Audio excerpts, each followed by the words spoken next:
Voters in 4 states are taking part in presidential primaries today. They're happening in Wisconsin, New York, Connecticut, and Rhode Island. In Biden's home state, the Delaware primary was canceled since neither candidate is facing a challenger. For more on today's primaries, let's bring in CBS News campaign reporters Jake Rosen in Michigan and Aaron Navarro in Washington. Thanks to both of you. Aaron, I'll start with you.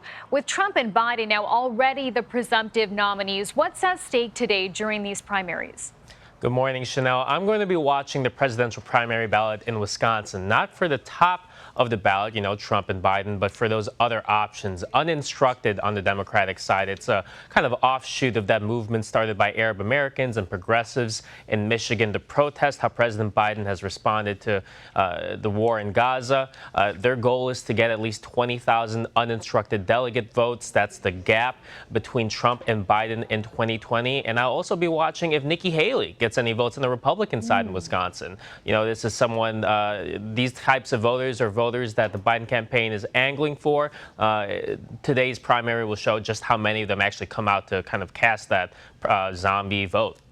And Jake, you're following Trump as he's in Michigan and Wisconsin today. What's his pitch to Midwestern voters? Well, here in Grand Rapids, Trump will be talking about immigration and the border situation just north of here between U.S. and Canada and at the U.S. and Mexico border. Then he'll head over to Green Bay, where he's expected to give kind of a larger Trump-style rally there. I expect him to also double down on his, commitment to restore the economy.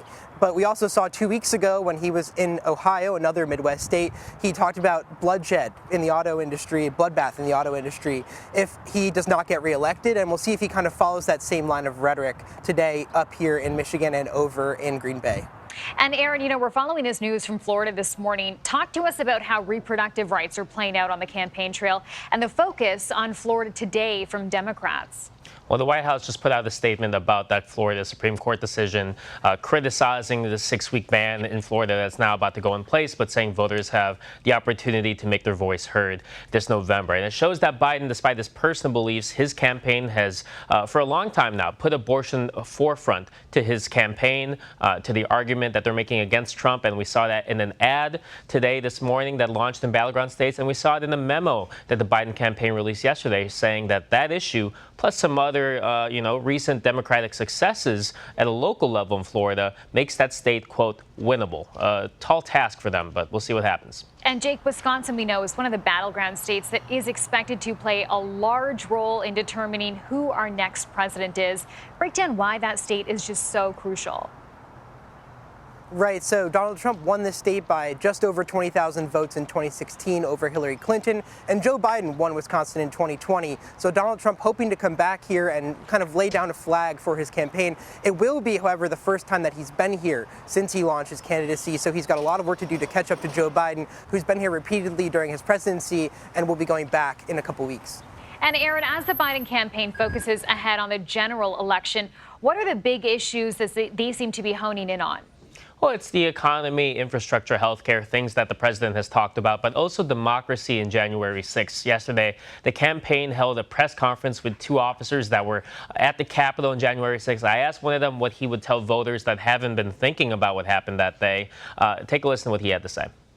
Many people say, well, why should I worry about democracy? Well, if you don't have democracy, then you don't have, your job is probably going to go.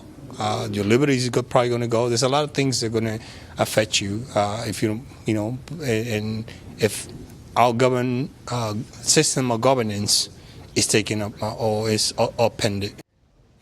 And that's why they're going to fold that argument about democracy within a lot of these more kitchen table issues. They think it's an issue that they beat former President Trump on. Okay, and Jake, this is Trump's first time campaigning away from his legal cases in weeks. Is this a one-off or part of a bigger effort to have him spend more time on the ground with voters?